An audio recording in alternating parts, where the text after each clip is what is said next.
ሰከንድ ራውንድ ላይ ከመጣው የኢንትራንስ ኤግዛም ሳት ማለት ነው ወይም አፕቲቲዩድ ማለት ነው የአንድ ጥያቄ ሲኩዌንስ ፓርት ላይ ያለችዋን እንሰራለን። what is the value of x in the sequence 25 4 49 16 81 36 121 64 ከዛ x ይላል። የx ቫልዩ ስንት ነው ነው የሚለው። ይሄንን ስታደርጉ መጀመሪያ ላይ 25 4 49 እያንዳንዱ ይልና በኢቭን እና በኦድ የተከፋፈሉ ናቸው። ስለዚህ በኢቭን እና በኦድ የተከፋፈሉትን ሁለቱን እናንተ መጀመሪያ መርጣችሁ አውጧቸው። በኢቭን እና በኦድ አድርጓቸው። ኢቭን እና ኦድ ስታደርጓቸው 25 49 81 121 ኤክስ አንድ ላይ ይሆኑላችኋል። 4 16 36 64 ደግሞ አንድ ላይ ይሆኑላችኋል። ከዛ እነሱ በምን አይነት መልኩ ነው የመጡት የሚለውን መለየት ይጠበቅባችኋል። መጀመሪያ አንዳንዴ ወደ ታችና ወደ ላይ በመውረድ በመውጣት ሲኩዌንስ ይደረደራል። ሌላው ደግሞ አንደኛው ያንደኛውን እጥፍ እና ቀጥሎ ደግሞ ሲደመርም ሲቀነስም አድርገው ሲኩዌንስ ሊሰሩላችሁ ይችላሉ። ሌላኛው ደግሞ ይሄ እዚህ ጋር የተሰጠውን ስናየው ፐርፌክት ስኩዌር ናቸው። የኢቭንና የኦድ ተራተራውን ማለት ነው ሲኩዌንስ ናቸው እያንዳንዳቸው። ለምሳሌ 25 49 81 121 ስትወስዱት ማለት ነው ከ5 ጀምሮ 5 7 9 11 እያለ የሚሄድ የፐርፌክት ስኩዌር ነው ማለት ነው። ከዛ ቀጥሎ ኤክስ 13 የሚመጣው ይሆናል ማለት ነው። ከዛ የአራት ደግሞ 4 16 36 64 ስትወስዱ 2 4 6 8 እያለ ይቀጥላል ማለት ነው ፐርፌክት ስኩዌር። ስለዚህ የኤክስ ቫልዩ ከማን ጋር ተገጣጣሚ ይሆናል? 25 49 81 121 ለሚለው ይሆናል። ስለዚህ 121 11 በ11 ነው። ኤክስ ደግሞ 13 ይሆናል። ስለዚህ 13 ሲባዛ በ13 ስንት ማለት ነው? 169 የሚለው ኤ ላይ የተቀመጠው መልሳችሁ ይሆናል ማለት ነው። ስለዚህ ሲኩዌንስ ስትሰሩ በምን መልኩ ነው የተደረደሩት የሚለውን ሲኩዌንሳቸውን ለማወቅ መጀመሪያ ላይ ቁጥሮችን ለብቻ ነጣጥላችሁ ማምጣት ይጠበቅባችኋል ማለት ነው። መልካም ቀን። የዛሬ የእንግሊዘኛ ጥያቄያችን ደግሞ አናሎጂ ነው። አናሎጂ ስትሰሩ አስቀድማችሁ የምታዩት ነገር ምንድነው? ሪሌሽናቸው ምንድነው? ለምሳሌ የበግ ልጅ ግልገል ከተባለ የላም ልጅ ምን ይባላል አይነት ጥያቄ ስለሆነ የምትጠየቁት ሪሌሽናቸው ምንድነው የሚለው ነው። ይሄ ደግሞ እንደዚህ አይነት ነገሮች ጋር መጥቶ በትርጉም ይሆንባችኋል። እንግሊዘኛ ላይ ማይቀርም ስታት ላይ ማይቀርም ማለት ነው። ሁልጊዜ የሚመጣ ጥያቄ ነው። የዛሬው ጥያቄ ተመልከቱ። ሁለት ጥያቄዎችን እንሰራለን። ትሪ ፎር ውድ አኒማል ብላንክ የሚል አለ። ትሪ ለውድ ካልን፣ ስለዚህ ትሪ ለውድ ካልን ሪሌሽናቸው ምንድን ነው? ትሪ ከዛ ውድ ዛፍ አለን። ውድ ደግሞ እንደገና ኮሌክቲቭ ኦፍ ዛፍ ነው ማለት ነው። ስለዚህ አንደኛው ትንሽ ነው፣ ሌላኛው ብዙ ነው ማለት ነው ትርጉሙ ሲመጣ። ከዛ ቀጥላችሁ አኒማል እንደ አንድ የምትቆጥሩት ከሆነ ከዛ ቀጥሎ ይመጣላችኋል ማለት ነው ምርጫው። ኦክስን፣ ሄርድ፣ ዋይልድ ላይፍ እና ካልቭስ ይላል። ከነዚህ ውስጥ ዋይልድ ላይፍ እና ሄርድ የሚሉት ነጠላችሁ አውጡልኝ። ዋይልድ ላይፍ የሚለው የዱር እንስሳት ነው። ስለዚህ አኒማል ከሚለው የቤት እንስሳቶችስ ምን ይሆኑ በሚል ስለማያስማማ ዋይልድ ላይፍ የሚለውን ትተውትና ሄርድ ግን ግሩፕ ኦፍ አኒማል ወይም ደግሞ ምን ማለት እንደሆነ ታውቃላችሁ? መንጋ ይባላል። መንጋን የምታውቁት ብዙ ጊዜ በምንድን ነው? ለምሳሌ ፓርክ ውስጥ ያሉ እንስሳዎች እንደዚህ ሲሰደዱ ምናምን ሁሉም አይነት አላቸው አይደል? ሁሉም አይነት እና እነሱ አይነት መንጋ ይባላሉ። ስለዚህ ግሩፕ ኦፍ አኒማል ምን ይባላል?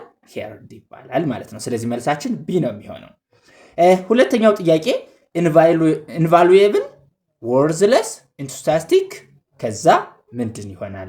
ኢንቫሉዌብል እና ወርዝለስ የተያያዙበት ምንድን ነው ካላችሁ፣ ይሄ ደግሞ አናሎጂው በአንቶኒየም የተያያዘ ነው፣ በተቃራኒ። ኢንቫሉዌብል ማለት ኤክስትሪምሊ ዩዝፉል ማለት ነው፣ እጅግ በጣም ጠቃሚ ነገር ምን ይባላል? ኢንቫሉዌብል ይባላል። ስለዚህ ወርዝለስ ደግሞ ምን ማለት ነው? በጠቃሚ ዋጋ የለሽ ወይም ደግሞ ዋጋ ቢስ ይሆናል ማለት ነው። ከዛ የዚህን ተቃራኒ ታመጡና ትይዙና ጥያቄው ጋር ኢንቱስታስቲክ ለሚለው ኢሞሽናል፣ አንሪያሊስቲክ፣ ኢንዲፈረንት፣ ኢነርጀቲክ ለሚለው ከሚለው ውስጥ ምርጫ ትመርጣላችሁ። ኢሞሽናል ፊሊንግ ነው። ስለዚህ ከዚህ ጋር የሚያገናኘው ነገር የለም። መጀመሪያ ግን ኢንቱስታስቲክ ምንድን ነው? ኢንቱስታስቲክ ምንድን ነው? ሃቪንግ ኦር ሾዊንግ ኢንቴንስ ነው። የሆነ ነገር ላይ ያላችሁ ፍላጎት፣ ጉጉት ማለት ነው። ጉጉት ፍላጎት። ስለዚህ እሱን ካደረግን ምርጫዎች ላይ የሚታዩት ኢሞሽናል ፊሊንግ ነው። ይሄ ምንም አይገናኝም። አንሪያሊስቲክ፣ ስለዚህ የሪያሊስቲክ ተቃራኒ ነው። ኢንዲፈረንት፣ ኢነርጀቲክ እዚህ ጋር ምንም ጭራሽ የሚያገናኘው የለም። ኢንዲፈረንት የሚለው ነው ማለት ነው። ኢንዲፈረንት የሚለው ደግሞ አንኮንሰርንድ ማለት ነው። ያኛው ጉጉት ወይም ደግሞ ፍላጎት ነበራችሁ አይደለ? ኢንዲፈረንት ማለት ደግሞ ምን ማለት ነው? ግድ የለሽ መሆን፣ ለዛ ነገር ትኩረት አለመስጠት ማለት ነው፣ ተቃራኒ የሚሆነው። ስለዚህ መልሳችን ማን ነው? ሲ። ስለዚህ አናሎጂን ስትሰሩ የምታዩት ነገር በምንድን ነው የመጀመሪያዎቹ የተጣመሩ? በተቃራኒ፣ በተመሳሳይ፣ በነጠላ ቁጥር፣ በብዙ ቁጥር። ነጠላ ቁጥሩ ይቀድማል፣ ብዙ ቁጥሩ ይከተላል፣ ወይስ ብዙ ቁጥሩ ቀድሞ ነጠላ ቁጥሩ ይከተላል? እያንዳንዱ ነገሮች ከመጀመሪያው አስቀድማችሁ እሱን ለማወቅ የሚጠበቅባችሁ፣ ከዛ በኋላ ወደሚቀጥለው ፓርት ታልፋላችሁ ማለት ነው። በዚህ መሰረት በደንብ ተለማመዱ። ለሶሻል ተማሪዎችም እስኪ እጀምራለሁ ብያለሁ። ምናልባት ግን ያው ብዙ አይደለሁም የሶሻል ላይ፣ ግን ከእናንተ ገዛ ጋር ስሳሳት ታስተካክሉኛላችሁ ብዬ ጠብቃለሁ። ምናልባት ከከበደኝ ሂስትሪ ቢከብደኝ እንጂ ጂኦግራፊን መስራት እችላለሁ በእርግጠኝነት። ምክንያቱም 9ና 10 ተምሬዋለሁ፣ 11ና 12 ነው ያልተማርኩት። ስለዚህ ከእኔ የሚከብደኝን ለእናንተ ሪፈር አደርጋለሁ፣ እኔ የምሰራውን ግን እኔ እሰራዋለሁ ማለት ነው። ሶሻሎችም ናቹራሎችም በደንብ በ12ኛ ክፍሎች ይሄንን ፎሎ አድርጉ፣ ሼር አድርጉላቸው። በደንብ ሰፋ እንበል፣ ጠንከር እንላለን ማለት ነው። መልካም ጊዜ። አንድ የሚያስቅም ምናልባትም ደግሞ የሚገርምም ነገር አሁን ሶሻል ሚዲያ ላይ ያየሁትን ልንገራችሁና ወደ ጥያቄ ይቀጥላለሁ። ዴንማርክ በ2030 የፈስ ግብር ልትጀምር ነው የሚል መረጃ እየሆኝ፣ ራሳችሁን ፍሱ፣ ለሀገራችሁን ማስተዋጽኦ አበርክቱ፣ ግብራችሁንም ትከፍላላችሁ በደንብ ማለት ነው። ወደ ስራዬ ልመለስ። የዛሬ የ2017 ከመጣው የኢንትራንስ ፈተናችሁ ፊዚክስ ላይ ሁለተኛውን ጥያቄ ነው የምሰራላችሁ። According to Newton's first law, an object that is in motion continue its state of motion with ከዛ ምርጫው ይቀጥላል ማለት ነው። ስለዚህ first law of motion ምንድን ነው? በመጀመሪያ ደረጃ ነው first law of motion law of inertia በመባል ይታወቃል። አንድ አካል በረፍታ ላይ ካለ በረፍታ ላይ ይቆያል፣ በእንቅስቃሴ ላይ ካለ ደግሞ በእንቅስቃሴ ላይ ይቀጥላል። አንለስ ብሎ የሚቀጥል ሐሳብ አለ። አንለስ ምን ሪዛልታንት ወይም ደግሞ ኔት ወይም ደግሞ ኤክስተርናል ፎርስ አድ ካልተደረገበት በስተቀር ማለት ነው። አንለስ ማለት ኢፍ ኖት ማለት ነው። ስለዚህ አንድ አካል በረፍታ ላይ ካለ በረፍታ ላይ ነው፣ በእንቅስቃሴ ላይም ካለ በእንቅስቃሴ ላይ ነው። ዊዝ ዘ ሴም በሆነ ሞሽን ማለት ነው። ተመሳሳይ ዩኒፎርም ሞሽን ወይም ደግሞ ዘ ሴም ቬሎሲቲ ኮንስታንት ቬሎሲቲ ማለት ነው። ዩኒፎርም ሞሽን ሲሆን ኮንስታንት ቬሎሲቲ ግን ምን ከሆነ ነው አለ? ኤክስተርናል ወይም ደግሞ ኔት ሪዛልታንት ፎርስ ካልተጨመረበት ማለት ነው። ስለዚህ ወደ ምርጫችን እንሄድ። A, decreasing speed if the resultant force exerted on it is 0. exerted force የተደረገው 0 ከሆነ decreasing speed ይሆናል እና ይቀጥላል፣ with motion ይቀጥላል፣ እንቅስቃሴው እየቀነሰ ነው የሚለው እሱ ውሸት ነው። B, constant velocity if the resultant force exerted on it is not 0 ነው የሚለው ይሄም ውሸት ነው። ለምሳሌ አንድ ኳስ እየጠበጠባችሁት ነው፣ እሱን በየጊዜው ብትጨምሩለት ምንድን ነው የሚሆነው ማለት ነው። ምክንያቱም ሪዛልታንት ፎርሱ ኖት 0 ነው ካለ በየጊዜው ጉልበት ብትሰጡት ምንድን ነው የሚሆነው? በኮንስታንት ቬሎሲቲ ይሄዳል ነው። እየጨመራችሁለት ከሄዳችሁ ማለት ወይም ደግሞ እየቀነሳችሁለት ከሄዳችሁ ማለት ምን ማለት ነው? ወይ ይቀንሳል ወይ ይጨምራል ማለት ነው እንጂ ኮንስታንት አይሆንም። ሲ an increasing speed if the resultant force exerted on it is not 0. ይሄ ማለት ደግሞ ምንም ነገር ኤግዘርትድ የተደረገበት ፎርስ ኤክስተርናል ፎርስ ከሌለ ኢንክሪዚንግ ስፒድ ያደርጋል ወይ? በራሱ ጊዜ ኢንክሪዚንግ የሚያደርገው ለምንድን ነው? ስለዚህ ይሄንንም ደግሞ አያደርግም ማለት ነው። ዲ ኮንስታንት ቬሎሲቲ if the resultant force exerted on it is 0 ነው። ኮንስታንት ቬሎሲቲ if the resultant force exerted on it is 0 ኤግዘርትድ የተደረገበት ኤክስተርናል ፎርስ ወይም ደግሞ ኔት ፎርስ የለም። ስለዚህ እሱ ከሌለ ደግሞ ምን ሆኖ ነው የሚቀጥለው? ኮንስታንት ቬሎሲቲ። ስለዚህ መልሳችሁ ዲ ነው። ጠቅለል ለማድረግ ያክል ላው ኦፍ ኢነርሻ የሚያትተው አንድ አካል በእንቅስቃሴ ላይ ካለ በእንቅስቃሴ ላይ ይቀጥላል ሁል ጊዜ ነው። በረፍታ ላይ ካለ ደግሞ በረፍታ ላይ ይቀጥላል ሁል ጊዜ። ምን ከሆነ ኤክስተርናል ፎርስ አድ ካልተደረገበት በስተቀር።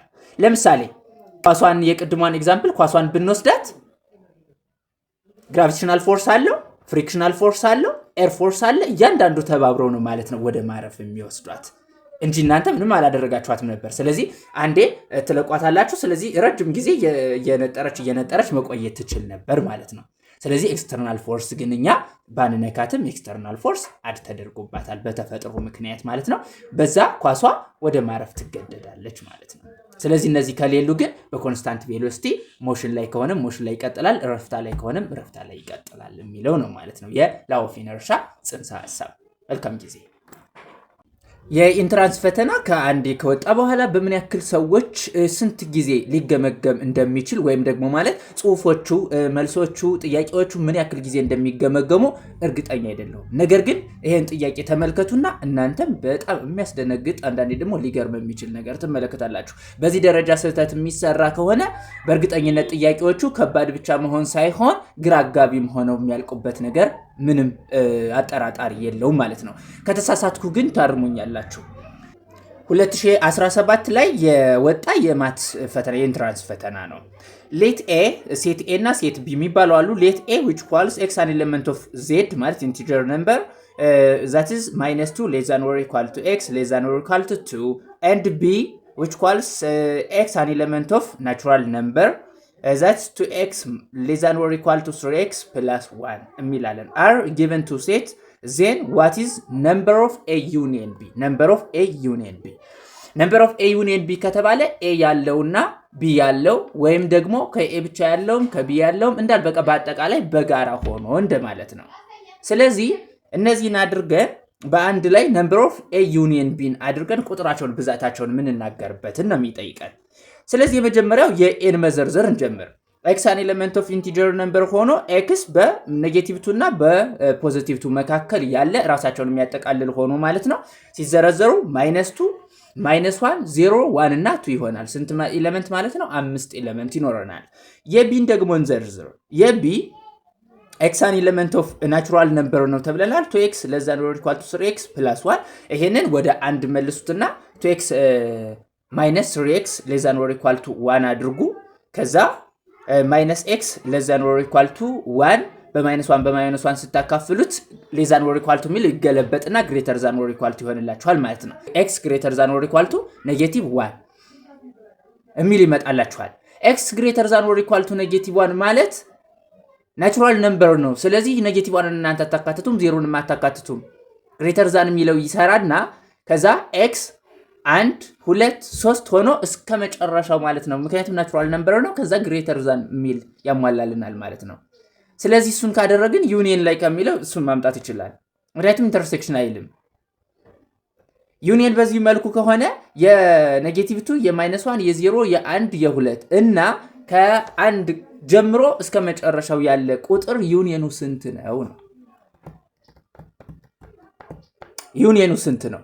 ምርጫው ላይ ያለ 2 6 5 10 ነው የሚለው። ስለዚህ ተማሪው የትኛውን ሊመርጥ ይችላል?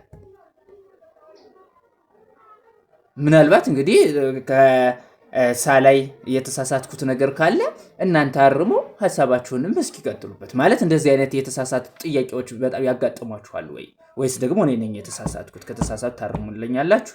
መልካም ጊዜ። 12 ዓመት ሙሉ ወደ ትምህርት ቤት ተመላልሰን ስለ ሊኒየር ኢኩዌሽን ከከበደን እውነት ለመናገር በጣም ያስተዛዝባል።